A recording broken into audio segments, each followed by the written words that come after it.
I'm Scott Miller. It's the 3rd of September, 2023. This is my vlog of daily life living in Leon, Nicaragua, and today I'm answering the question. And first of all, hey. Is there anywhere to get a storage unit in Leon, Nicaragua? We'll get to that right after the bump. Well, miss, I guess I'll be on my way now. You just give me a...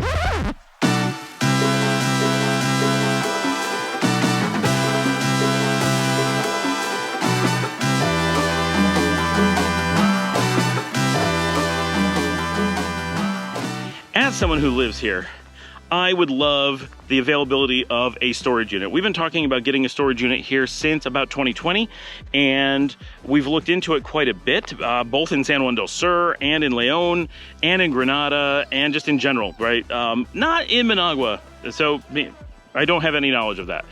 What I can tell you is that in all the years that I've been here, I have never seen a storage unit available. That doesn't mean there aren't any, but I've never seen one. But I think there's really good reasons why there isn't.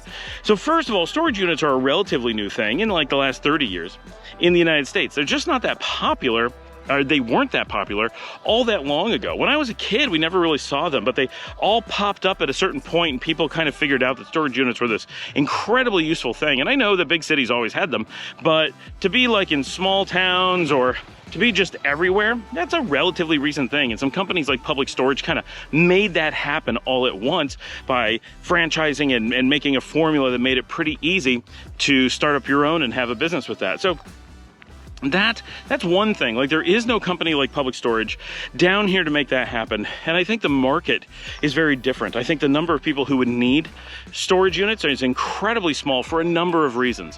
One is that the reason we tend to use storage units in the United States or anywhere in North America. So the culture in North America is one where we tend to own a lot of stuff, like so much stuff that we fill our houses and we don't have enough room for it and it gets in the way. So we get storage units to store all that stuff in the theory that we'll go get it and use it someday and keep things, and it's just how we live. It's very common. And in doing that, we end up with this need for storage units that I think other places just don't need in general. And we also have a very high tendency, because of the way that jobs work and other things in North America, is that we have a very large need to move relatively often. People actually relocate on a regular basis. I know myself, now I'm an extreme case, but I relocated at one point, and I think I've actually managed to maintain this or actually accelerate it as I've gotten older. But I used to move something like every 9 months since I turned 18. And so that meant, and almost always for work. Hello. So I spent a huge amount of my life constantly on the move, always needing to pack everything up into a storage unit or into a moving truck or something and going somewhere. And by having a storage unit for most of my life, most of my adult life, I was always able to keep loads of stuff, have access to it when I needed it, but pack up, live light, and move from place to place, which I've kind of maintained in the years since. So I ended up, for a while, I rented a storage unit, did that. Then when we got really extreme and we moved to Europe, my father built a storage unit out on our family farm and we stored everything there. And that allowed us to accumulate even more stuff. Like, we were storing like bigger things because it was a bigger than standard unit. And we didn't have to pay an arm and a leg for it like we used to. So it wasn't like, can I afford another $50 a month and have this extra space? No, we just had the space. The barn wasn't being used. So we had so I put more furniture in there, keep things, like put them on shelves nice and organized so we can actually get to them. Like, it was great. But when he moved away from the farm, we got rid of that and got a regular storage unit that we pay for every month. And so you got to limit how much stuff you have. But for a large part of my life, it made it really easy for me to live really lightly and only take out the things from the storage unit that I needed to use at that time. And it was super efficient and just great for my professional life and the ability to move and feeling like I wasn't tied to a physical place unnecessarily. And it really gave me a lot of power in my career and freedom in my life. So I'm really thankful for how storage units did that for me. But for, I think, people who aren't American, generally, you just simply don't own that much stuff to tie you down, and you live that way naturally. But also, you don't tend to move. So you aren't tied down. You don't need the storage unit because you don't have that problem, and you don't need to move all the time, so you don't need a storage unit for that problem. So outside of North America, I think the demand for a storage unit goes way down, and in places like Nicaragua, the chances that you're going to find one here in a really extreme non-consumer driven, non-relocation driven community is very unlikely. They just don't make a lot of sense. Plus, they're kind of a luxury, right? In the US and in Canada, paying a small amount for a storage unit, while you may notice it, is not tragic, and most people can afford to do so. And so you just do so, and like, it would be awkward to ask your parents, for example, or some friends to store things for you, because they'd be like, why don't you just get a storage unit like everyone else, right? It's your responsibility, you can afford it, go do that. Okay. But here, people would be like, yeah, look, I know obviously you can't afford to spend money on a storage unit. That'd be crazy. I have some space in my house, store things here. So because land and storage here is really cheap, and because things like storage units, anything like that would be expensive, relatively, it doesn't make sense for most people. So I don't think that's something you're ever going to find, and nor would it be, someone's going to say, well, isn't that a great business idea? No, it's a terrible business idea. It makes no sense. I mean, you could put up like one storage unit in the city with 10 units and try to sell them all to extra Heroes. I don't know if you're going to find extra Heroes who want it for reasons I'm about to explain. So as someone who lives here, once you're here, the chances are you're going to have access to storage already. You don't need a storage unit. It could be handy, but let's be honest. If I was going to get a storage unit in the United States, I pay about $150 a month for a storage unit in the United States. Well, for that same money, I could get a house here. Not a big house, not a house that meets my needs, but certainly a house that kicks the crap out of my storage unit. If all I did was rent a house here, shift everything into the house, and use that instead of the storage unit in Texas, I'd be at break even, but I'd have easy access to all of my stuff right down the street, easily organized with plenty of extra space to use for anything I want, and have a house to show for it, right? I could have a bathroom in that house. I could use one bedroom as the storage unit and another as an emergency bedroom. I could have a backup kitchen. There's any number of things you could use an extra house for if you're using the rest as a storage unit at the same cost. And now that's ridiculous, but it's not a bad idea. It's an option. And that's a nice house, a nice new, really, in a community structure. You could also get an apartment in an apartment building, same thing. Like the one we showed the other day, now it was 180, not 150, a little bit of a premium, but now you're in a double gated apartment community. So it's a little bit more secure, a little bit easier to access. Might be in the middle of the city instead of a little bit outside. Maybe that makes sense for you for $30 extra. And there's definitely options that give you similar for $120, not quite as nice, for sure. A little bit smaller, one bedroom, not two. But if you're talking about it as a storage unit, my gosh, the options are out there. Now, those are all ridiculous. I'm getting housing to use as a storage unit. If you look around, land is cheap, buildings are cheap. There are so many options to buy something old, something that, doesn't have power, doesn't have air conditioning, doesn't have water, and just use it as a storage unit. It could be so cheap. Or just buy some land and stick a shack on it. You can go to Costco or PriceSmart here, and for $1,000, you can have a pre-built storage unit structure that you could just plop onto your own land that cost $1,000. And now for $2,000, you own land that you could resell if you need to. You own a physical storage unit that you could resell if you needed to, or you could move somewhere with you in the future, and you have complete control over it. At the end of the day, you could end up making money on the whole thing, and you could do it anywhere you want and not be, well, that one location that ends up having a storage unit. It would be so much more flexible. So here, the options for really low cost storage are so plentiful if you're willing to just think outside the box. I think having a traditional storage unit, while there might be call for one or two of those in Managua, they're not going to make sense anywhere in the rest of the country. It's just too easy to work around the problem. I think the need for people to have storage, especially the expats that come to Nicaragua, I think that's real. I think there's a huge need for finding a way to deal with that, especially when you first get here. You're bringing stuff in, you don't have an established place yet. Maybe you're just renting something small and you have no idea where you're going to put your things, but you need to get them here. Well, I get that, and a storage unit would be handy, but the necessary cost of a storage unit to make it work as a business is going to be really high.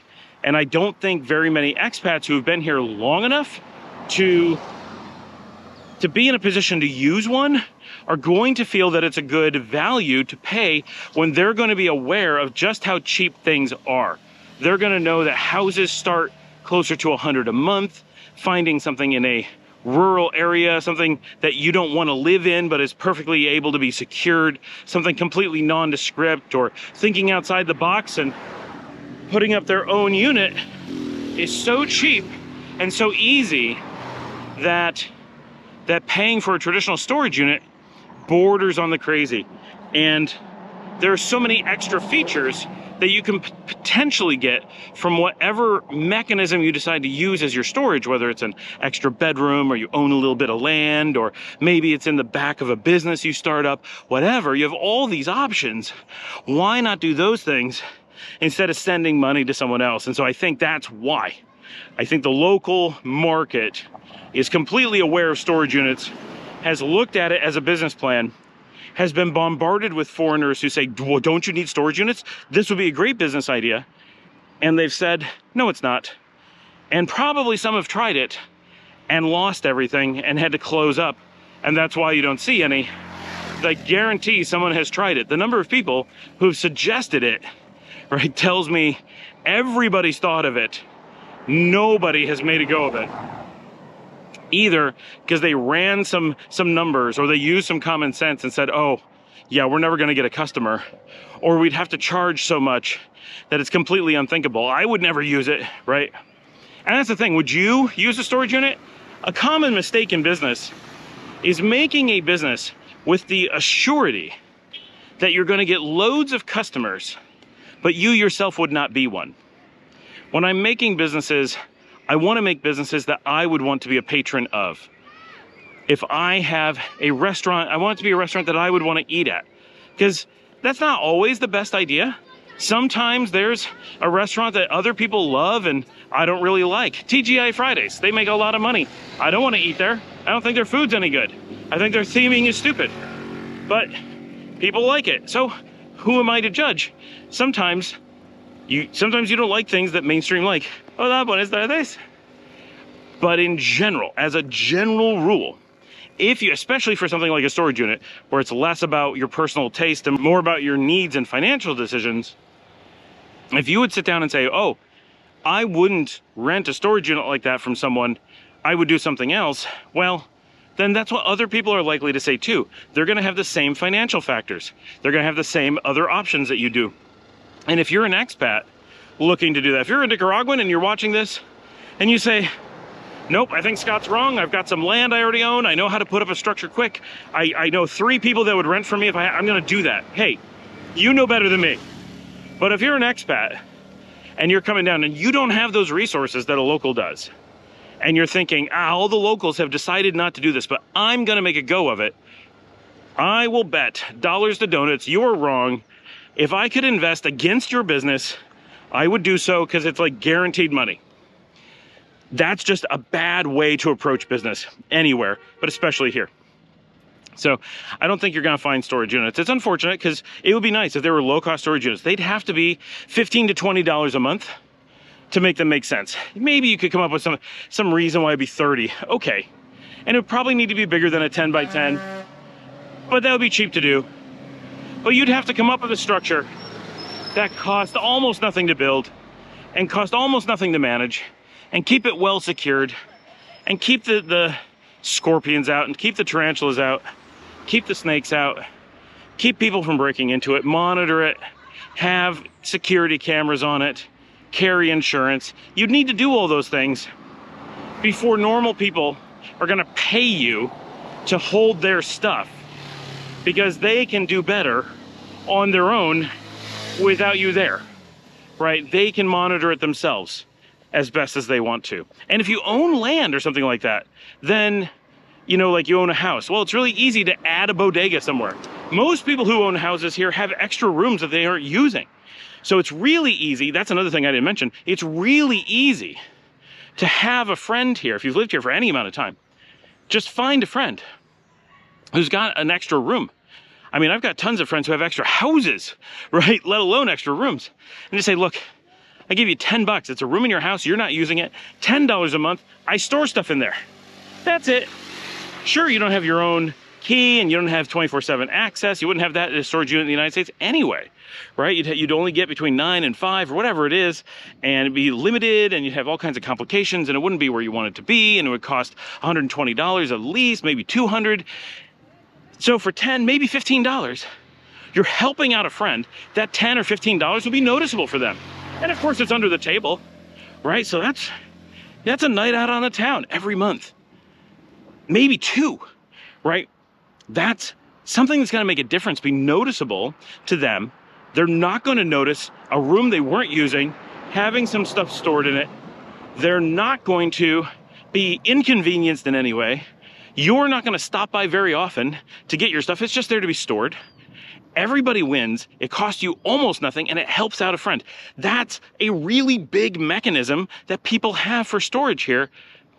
And in the US, if you had an extra room, chances are you're using it. I know everyone has somebody with an extra room, but it's not almost everyone with an extra room. Here, the number of people with that extra empty room, seriously, it's high.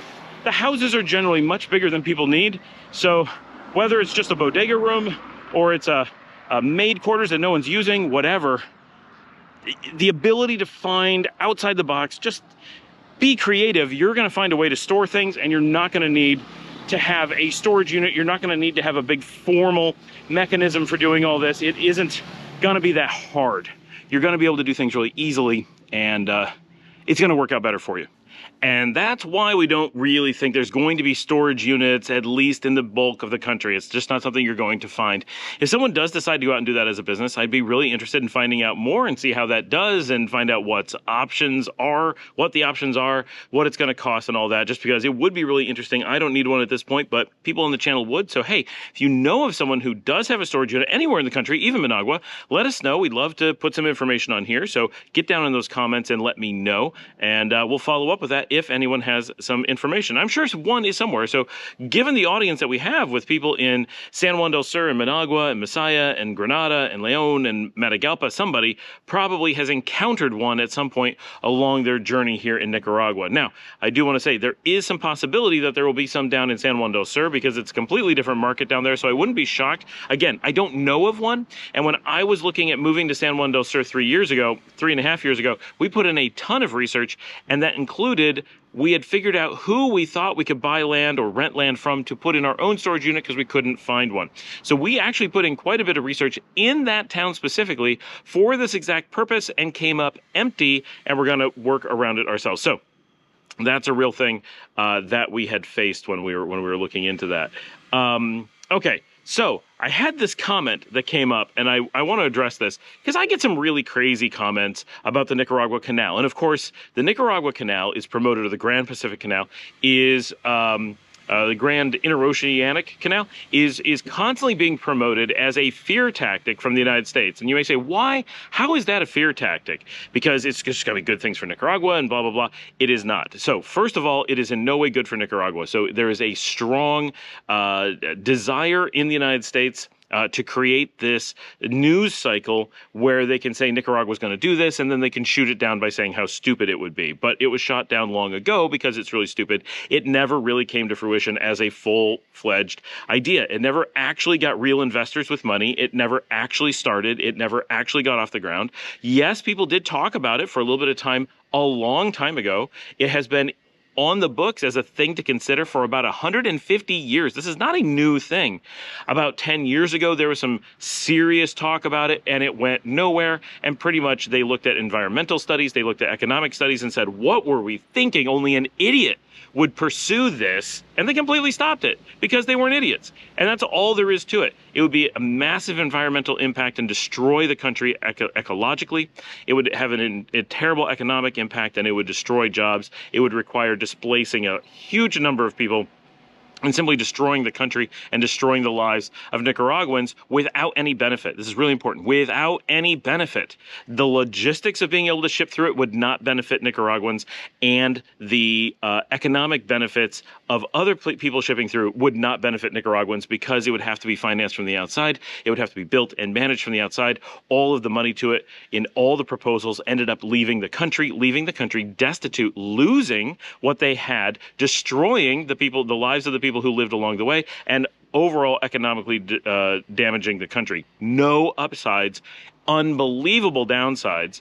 And again, go watch my video on the Nicaragua Canal if you have any questions about it. It was always proposed under the guise of Panama needs to expand their canal to be able to take modern ships. If we built this bigger than Panama before Panama does anything, we could theoretically have a competing canal. That was a great idea. Panama built the bigger canal before they ever broke ground or even got financing to do the Nicaragua Canal, so it was dead in the water, pun intended, and so there was never any forward movement. But then I get comments like this, because either people just can't watch a video, can't understand bad is not good, right? It's kind of like bundling. You tell someone bundling something costs more than buying them separate, they go, yeah, but it's a bundle.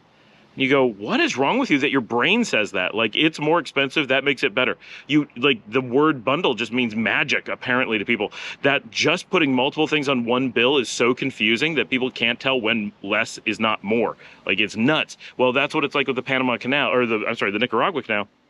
We can show it has no benefits. And they'll like, but the benefits are so big. And you're like, we just showed there were none. But they're so big.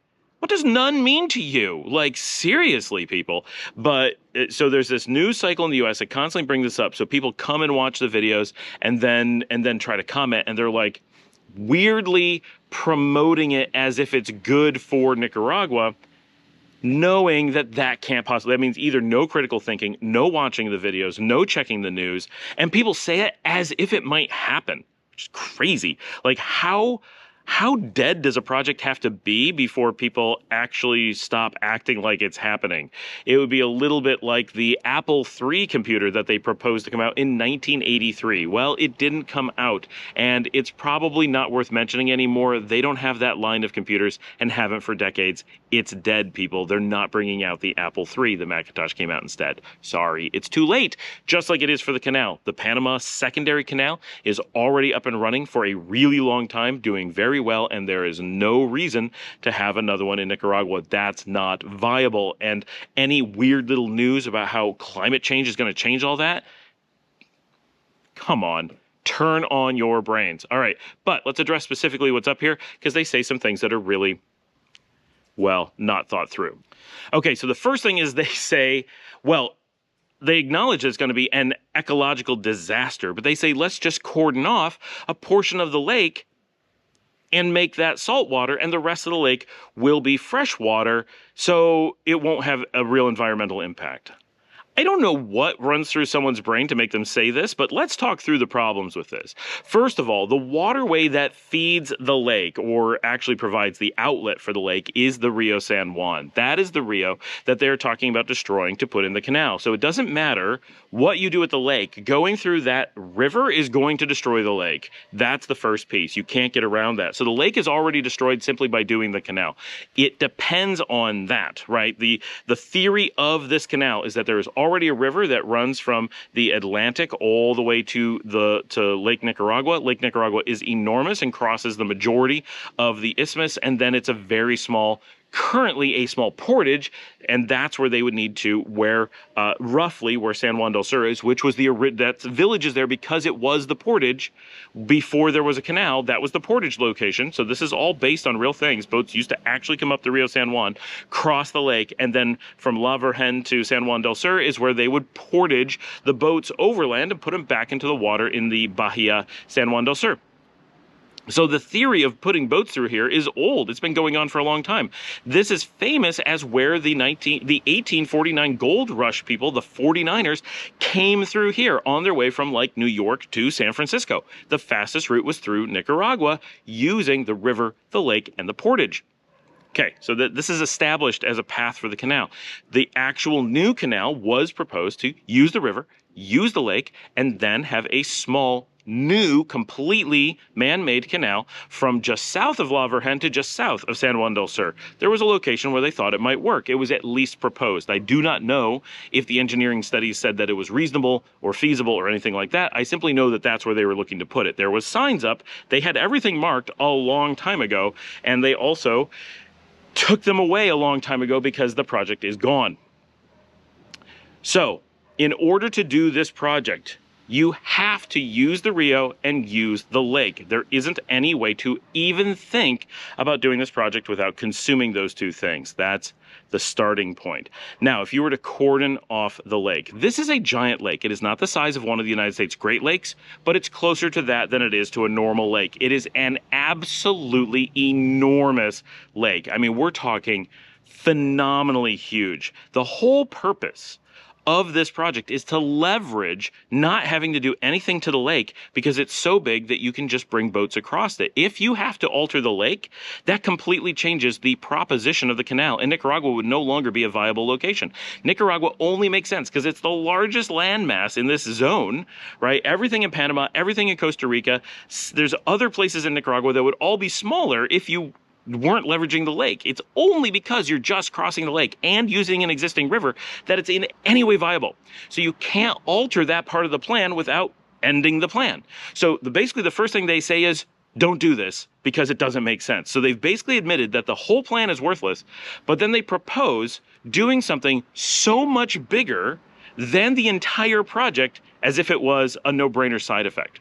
How do you cordon off a corridor of salt water in the middle of the freshwater lake? What they're talking about doing is creating a canal of epic proportions. This would be possibly the largest canal on Earth, underwater, through a lake, and having it be salt water inside the canal and fresh water outside the canal. I don't know of any technology that would allow humans in the modern age to be able to build a canal like this.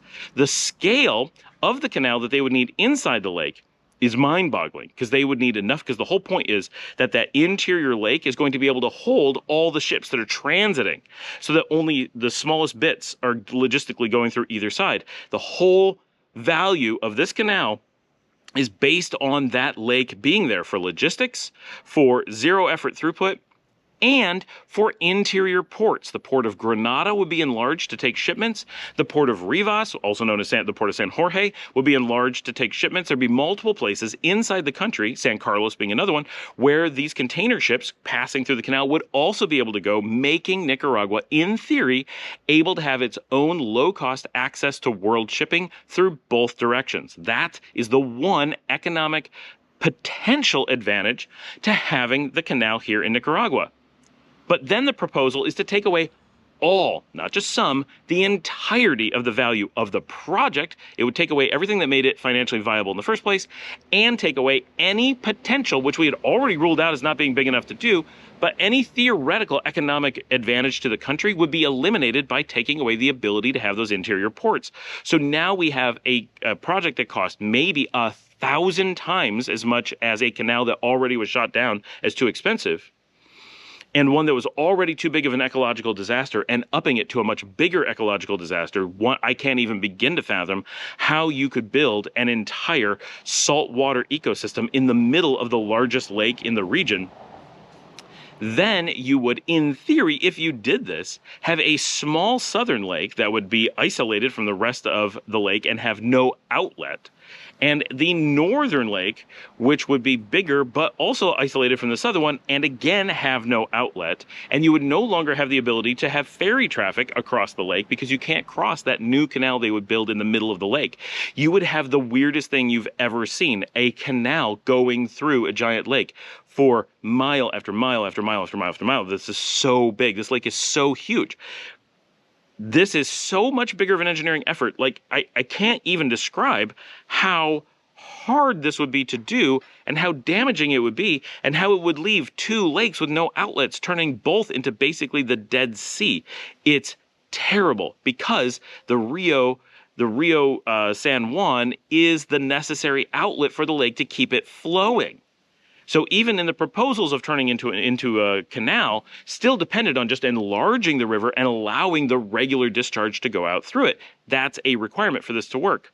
Now, all that said, the way that canals like this work, whether it's Nicaragua or Panama, is that they use a giant lake in the middle of the country as the power source for the canal. In the case of Panama, they have an existing lake, which is a fraction the size of Lago Nicaragua, and that lake is what powers the Panama Canal. They use that for the pressure to get the water that they power the canal with, because the middle of the country goes up, and so they have to do all this really complicated stuff to get people from the Atlantic, raise them up to the lake level, take them across, and lower them down to the ocean level. You got to do the same thing in Nicaragua. It doesn't change just because it's a bigger lake. It's the exact same mechanism.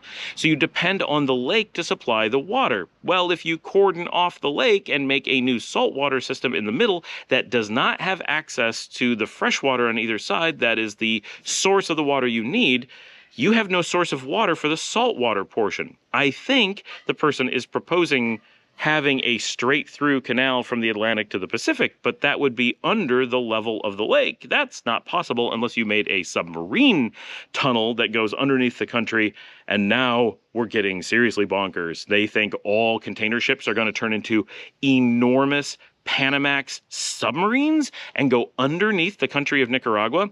The drilling necessary to do that and the ecological disaster of drilling something like that and directly connecting the oceans at that point, there would be so much pressurization problems. Like, this is enormously problematic. And of course, you would need to have two tunnels because you have to have traffic in both directions, presumably. And nothing would feel like nothing. Like, this is just crazy, the things that they're proposing in this one sentence, right? Like, this is bonkers. This is the kind of thinking that is required for people to propose a Nicaragua canal in the current age. It makes so little sense that these kinds of things are being said. So there's no way. So it would not function because they would have no power source, because the water in that canal would have to be pumped from the ocean. So now you are pumping the water in instead of taking it, and the water that's already there you'd have to find somewhere to put it, but you couldn't put it into the salt water, because then you would defeat the keeping salt water and fresh water apart. It's impossible. So this first statement really just explains everything. Okay, the second part, well, you can just use eminent domain and take their homes. Well, I'm sorry, this is not the United States. You can't just seize people's homes. I know that is a story people like to say in the U.S. We are constantly being told one of the reasons we should be fearful here is that people will pull eminent domain and take our homes away. That's great, except eminent domain is an American concept, or at least a British one. I'm not sure where it actually originates. It is common in the U.S. I had eminent domain used on me and my family when I was a child. It is used on people all the time. It is a standard thing. It is very easy to use. The concept of property is very loose in the United States. What is yours is actually just the property of the government that they let you borrow. It's a lot closer to communism than to literally anything else. It is all communal property. The idea that you have private property ownership in the United States is a fringe idea, or it is precarious at best. But here in Latin America, and especially in this region, the concepts of property ownership are much stronger than they are in the United States. And the idea that they're going to widen a road and simply take some of your frontage away, or they want to put something through and they're going to take your house away, while not absolutely impossible, is absolutely nothing like in the United States. The ability to seize property that is already owned by someone is extremely difficult and more or less unheard of. We don't see that happening. We don't have to worry about it as a thing that might happen. It's not realistic. So using a thing that doesn't exist here, eminent domain, to seize property, something that's very, very illegal here under normal circumstances, it's not very likely to be seen as a process. They're going to need to work around that. Of course, they're welcome to go to people's homes and say, we'll buy you a better home, please move, and it's for the good of the country. And unlike in the US, I think you have a much better chance that people will jump at that, right? A small amount of money for a house that's worth extremely little, guarantee of housing and relocation in a place that's better. Yeah, that might work. You may be able to convince everyone to move, and you're not going to get the holdouts who are like, I will die on this land and I will starve to death before I let the government do something good for the people of this country. That mentality mentality that happens in the US quite often is not going to happen here. Partially that mentality exists in the United States because of eminent domain. Once you're taking things by force, you get really angry about them, but sometimes you can't. And sometimes they win against eminent domain and they get to keep their house and they're in the way of the highway. So here, that idea that you're just going to use eminent domain, very unlikely. And it's less likely given the fact that you aren't going to have financial benefits for the country, let alone the people whose houses you're taking. Now, they then followed up with completely in denial of the video they were responding to, in which we explained there's no financial benefits to the people in the country. It is only the proposal was that China was going to finance the canal, which China never totally agreed to. It was just a proposal.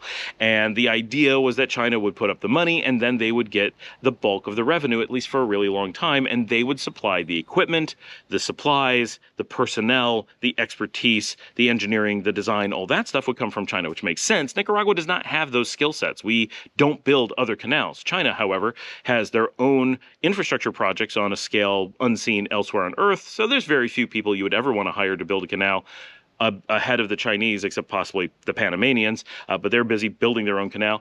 So they have they're just the perfect partner for something like this. And China had, but does not really have anymore. Technically they do, but not like they did. The Belt and Roads program, where this type of investment was something they specifically looked for, where they're helping infrastructures in other countries in order to sell trains, train management, track, design, whatever, and in this case, canal and boat and logistics and that kind of stuff. So it made a lot of sense from that very high-level perspective, but the goal for China was to be able to supply all these things, specifically the long-term professional labor, the skilled labor that would be needed to operate the canal. The people who are just pulling things and shoveling, that would come from Nicaragua, and it would all be basically minimum wage work and not really benefiting the economy. But the Chinese work would be experts coming from China, people who know about boats and hydraulics and canal management and all those things. So China stood to gain not a ton. That's part of the problem. China stood to gain the majority of what there was to gain, which wasn't very much. And Nicaragua stood to lose everything. It would destroy tourism, it would destroy manufacturing, it would destroy fishing, it would destroy food supply, it would destroy the country. And nobody wants to just destroy the country for fun. But there's a lot of people who pop into the comments and have this, it's been proposed by the US and they're being pushed to pretend the disaster isn't really there. And I don't know exactly what the agenda is. I don't know if the thought is that if they say it enough, that Nicaraguans will foolishly decide to overlook all the things they know and all the things they've learned and ignore the fact that it was long ago canceled and that they have no funding and just pick up some shovels and start digging and set people's houses on fire or something just to shoot themselves in the foot, or if they think they're going to make Nicaragua look stupid on the world stage by claiming that they're actually considering stuff like this. But the reality is we only see statements like this in English and coming from places like the United States, where this is a standard news cycle that comes around every few months where people pretend there might be a canal. Here in Nicaragua, no one is discussing it, no one is considering it. Everyone thinks people who think things like this are clueless. How could they know so little about engineering? How could they know so little about economics? How could they know so little about history?